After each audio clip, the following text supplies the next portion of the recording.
Welcome to Highly Sensitive, Happily Married, the podcast that teaches you to not only have an easier marriage as a sensitive woman, but to have one that feels more amazing by the day. Where you'll hear relatable stories, love advice that works, and coaching on how to have a marriage where feeling upset and disconnected is a thing of the past, and where instead a sense of loving connection and even fun and lightness is the norm. I'm Hannah Brooks, highly sensitive person, love expert, and marriage coach, and I'm so happy to be on this journey with you. Hello, my friends, and welcome to episode 114, where we're going to talk about acceptance versus making excuses for your partner. We have recently been diving into the topic of perfectionism and how what underlies it is a kind of fundamental inability to accept ourselves and our partner and see sufficiency and sense sufficiency. That means good enoughness in ourselves or in our partner. And you've probably been hearing me, if you've been listening lately, talk about humanness and accepting humanness and loving humanness and how non-negotiable this is, how essential this is for you to have the kind of love and relationship that you want. But what I notice can happen as we do this work, as we lean into more acceptance and more love and more compassion for all of who we ourselves are, and certainly all of who our partner is, I've noticed a tendency for some people to feel like they're just making excuses for their partner. And I want to talk about how there is a difference between making excuses for him, which we can do. We do sometimes, right? And I think of that as letting him get away with crappy behavior, right? But there's a difference between that and actually understanding and accepting what's going on for your partner, like who and how he really is currently, so that you can have a better relationship. And you're going to hear me at the end talk about these two things as empowered acceptance versus disempowered acceptance. Making excuses for him is actually disempowered acceptance.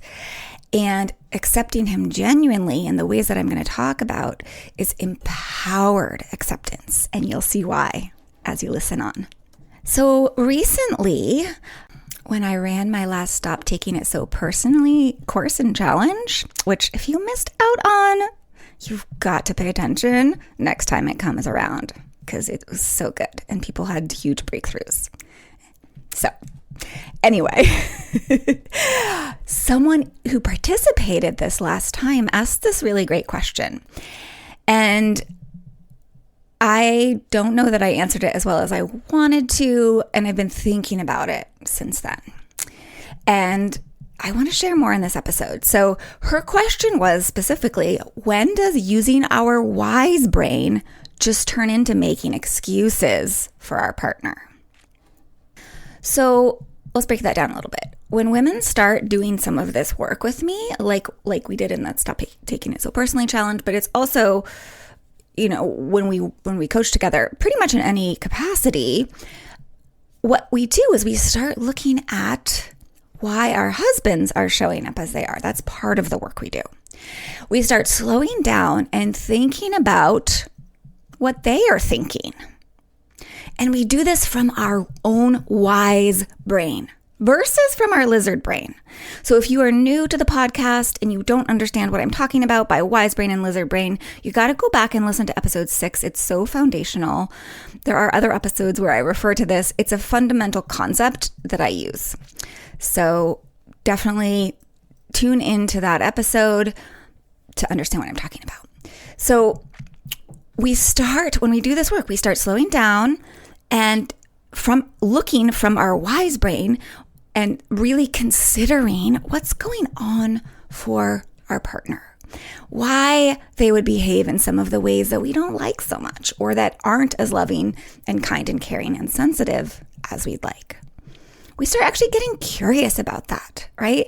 And in other words, we start meeting our partners less than loving and skillful ways with more understanding, more acceptance, and more compassion, right? Curiosity allows for that. And again, if you've been listening to this podcast and applying any of what I've been teaching you here, you actually have been stepping into doing some of that yourself, most likely. But sometimes this moving into more understanding, acceptance, and compassion for our partner can be slightly skewed and misunderstood and taken to mean we are justifying his behavior or making excuses for him, meaning letting him get away with crappy behavior. That is not what we're actually trying to do. The point of this work isn't to become doormats or just tolerate or resign ourselves to things, to hard things, to less than good things in our marriages, right? The point isn't, I'm just going to let him get away with it. I'm just going to let him walk all over me and treat me poorly. No, that's not what I want for you. That's never going to be the point of this work. And if that is the result of this for you, then you're actually doing it wrong. And I have to say, I think that's easy to do when you aren't actually coaching with me. My clients who actually work with me figure this out. They don't fall into making excuses for him and just tolerating stuff. But it's easy to happen when you haven't really dove deep into this work and you don't really understand it. So if you're just listening to the podcast, it might be happening for you that you are doing it wrong. So let's see if we can correct that a little bit. The point is never to brainwash or positive think ourselves out of reality when we do this work. But interestingly enough, we actually negative think ourselves out of reality all the time, right? I've talked about flaw sight and the lizard brain. That's what happens, right? We negative think. We skew things to the negative all the time. It's not the reality. It's not a reflection of reality when you do that. So part of this work is to check that natural tendency, right? To see with more clear eyes instead of negative eyes. And one of the main reasons we do this work of leaning into more understanding and acceptance and compassion is so that we can feel more at peace, more secure, and more in our hearts. And not just because that feels good, which it does, right? It lets you feel lighter and happier. But we also want to feel those ways because we are so much more skillful and effective with our partner when we feel those ways. This is also why I put out that episode recently called Strategic Anger, because anger, at least reactive anger, usually isn't very effective in our relationships. When we are in certain feeling states, like acceptance, we are much more effective.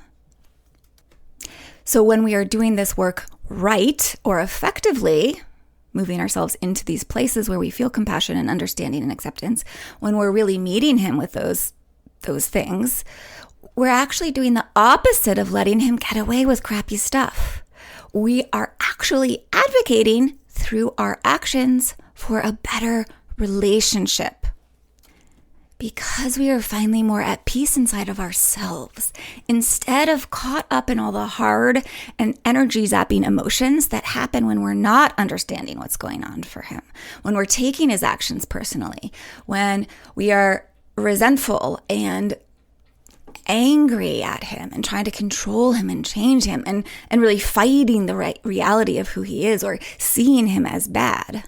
When we're feeling more peace and openness towards this person we've chosen as our partner, we actually gain access to our strength and power of influence in the relationship. We do things and behave in ways from there that get better responses from our partner, like ways that allow him to hear us better, right? We might say things in ways that allow him to hear us better and listen to us more and understand our inner experience better. When we aren't bogged down by all those hard emotions, when we are more in this peaceful, open space in ourselves, it also frees up energy to take better care of ourselves and take actions that are better for ourselves, right? Like to set better boundaries, to do more self-care, to say no, to tell the truth about what we want or don't want in an honest way, in a peaceful way instead of an angry way. When we are in these feeling states, in these places of more acceptance and openness and compassion and understanding, it allows us to hold our partner actually to a higher standard, but in a loving way, and to believe in his capacity to grow instead of condemning him for how he isn't growing. So, it's pretty empowered. When we are in acceptance of who our partner is, let's be clear. It is not the same as resignation. It's not, I guess I'll just suck up and deal, right? It's more like, this is who and where my partner is at now and how the world and his life has shaped him and led to the behaviors he's currently exhibiting. And there's so much more room for growth because he is a human being. Yeah? And from there is so much more room for optimism and hope and belief in him and your future together. And from here, there's a wielding of your power of influence in a productive way that actually takes the relationship forward and leads to growth, right? It opens the door to growth for him and your marriage. A lot of this goes back to safety. I haven't talked about this in a while, but in our intimate relationships, the way that we grow and evolve and get closer and improve our connection is through having safety between each other. Love blooms in safety is my classic quote. But where there's no acceptance, there's no safety. So true acceptance and understanding and compassion are the incubation place for positive change and relationship evolution in the best of ways. And I'd love to share a little bit more from a personal story, personal example. So I've talked about it before, and it's something my husband and I have kind of struggled with and worked on in our relationship for a while, which is defensiveness, specifically his quick defensiveness. Now, there's been such beautiful progress with this over the years. He is not perfect at not being quickly defensive yet, but we don't need perfection, right? But he's definitely grown quite a bit in this area. And the best growth, the best shifts I've seen in him have come when I've met him with understanding and compassion and acceptance for those defensive tendencies. And it hasn't meant just tolerating it for me. If you were a fly on the wall over the years watching my husband, you would see I am not a pushover. There is no doormatty behavior coming from me. I'm not sitting around making excuses for those moments when he's reacting with strong defensiveness. I've done a lot of work on my own judgment of it. And I've done a lot of looking at why this would be going on for him, right? Where it's coming from and why it's hard for him to stop, right? Why it's such a go-to reaction for him. And I've gotten to a place of acceptance around it, of making peace. And I've even been able to love him with his defensiveness while it's flaring up. And of feeling this deep-seated sense of, this is a part of his patterning, a part of him that's trying to protect him and keep him well. That really isn't so pleasant. And also something that can shift. This makes it so much easier to navigate it when it does flare up. But if I'm being really honest, there are still moments where I'm not in acceptance of it, when I'm judging it. And when I go there and he gets defensive, I react to his defensiveness, right? And then he gets more defensive. And then I react to that extra level of defensiveness. And then he gets more defensive. And then we're just reacting and even slipping into arguing. So as you can see, not accepting actually stops the growth. And it reinforces the very pattern that we want to get away from. And it makes things worse. But when I do accept his defensiveness, I can actually intervene skillfully in this pattern because I feel peaceful enough to have the presence of mind to say something in a kind, compassionate way that diffuses his defensiveness or to say I need some time to calm down and reflect and take care of myself, right? And then go take a time out so we can calmly discuss the issue later, when I can lovingly remind him of his goal of not being defensive, his goal of sharing what's going on with him with openness and ownership and vulnerability. And then we feel like a loving team, actively growing the joy and the love in our marriage. So my acceptance and understanding and compassion helps him grow and evolve in great ways in our relationship. And it does the same for me, right? So let me say this again. When we meet our partner with genuine acceptance and understanding and compassion, we are not forfeiting our power of influence over how loving and supportive and joy-filled our marriage is. We are strengthening that power. All right, so let's tease apart a little bit the difference between making excuses, i.e. letting him get away with crappy stuff, and true acceptance. Or let's tease it apart a little bit more. So making excuses looks like this. Well, he's yelling because he's moody. I guess I'll just have to suck up and deal. Or he had a hard childhood, so I guess he'll never change. I guess I'll never get the kindness and connection I want. Or he's got a stressful job, so I guess I'll just have to pick up the slack around the house all the time. You see how that's very lizard brainy? How it's infused with powerlessness and negativity?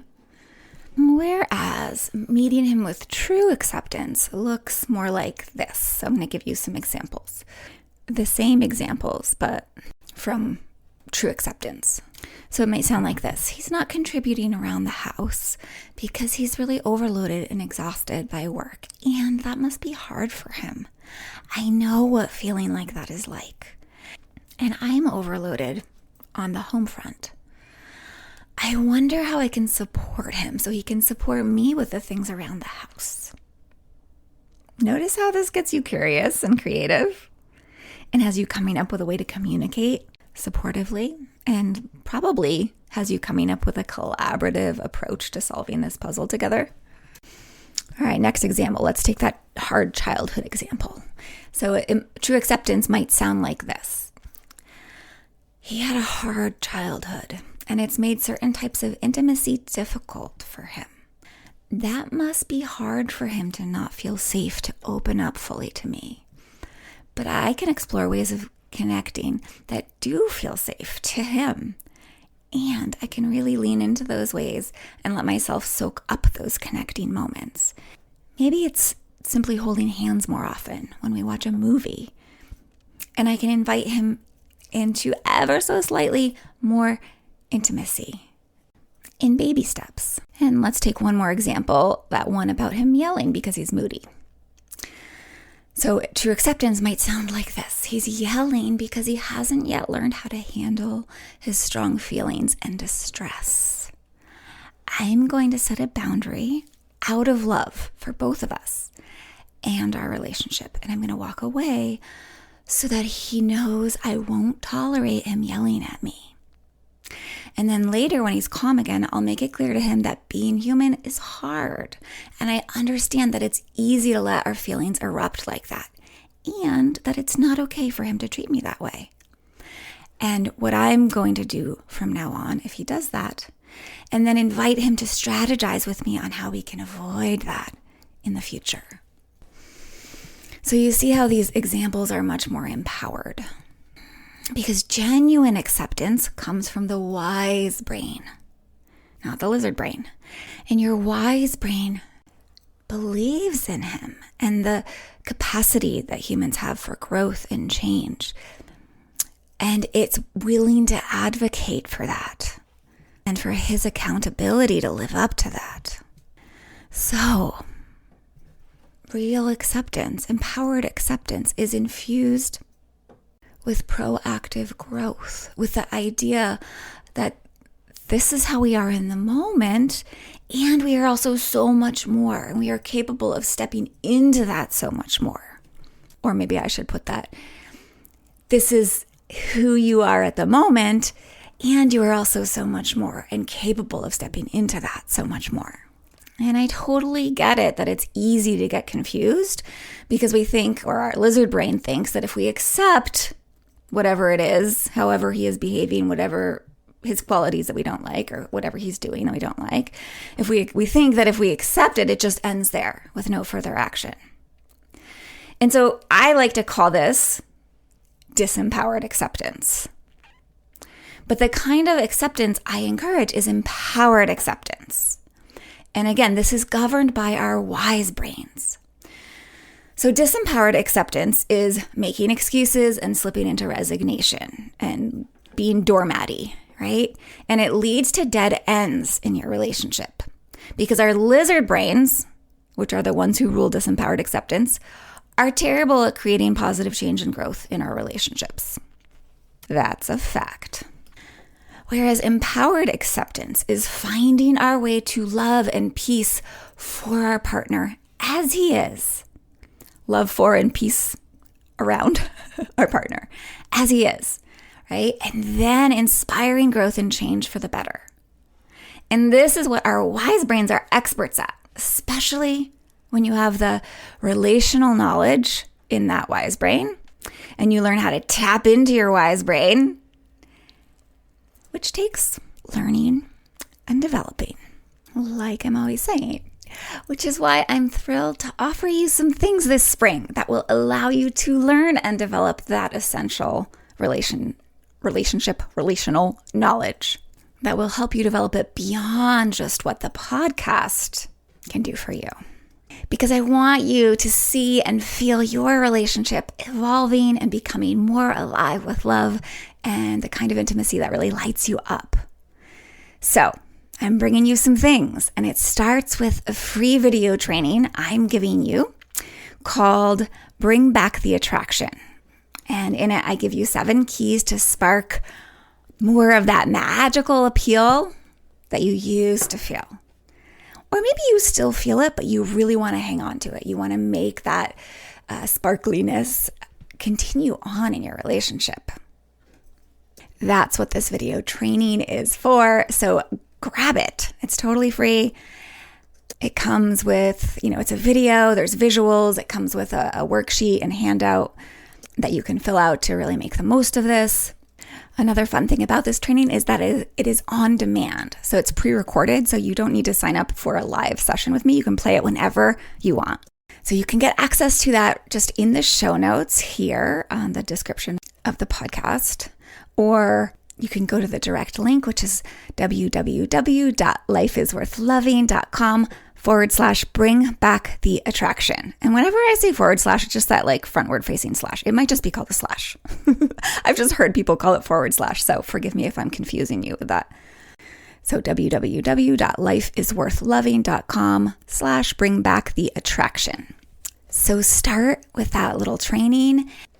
And when you're tuning into it, you'll see more opportunities to shift the tides in your marriage and enliven it with even more love than ever. So I'll see you in the training, and be oh so well.